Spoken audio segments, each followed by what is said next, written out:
Okay, hello and welcome my friend. And 10 important things that when you are replacing or adding oil in these drive shaft boots, look that how much there must be this grease inside in this drive shaft boot in this area. I open next this part that we can see.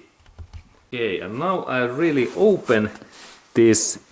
This is like inner drive shaft boot, and I have already removed. I have cut this steel, this belt, and this is really from Toyota Corolla 1.8 liter engine, an original part. And now we look that inside that how much there is grease. Look, there is nice lubricant. I believe that original.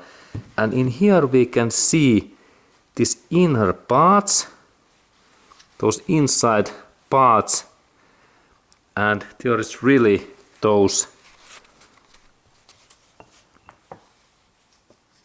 these parts looks nice. And now we look that yes, there is small metallic pin in there.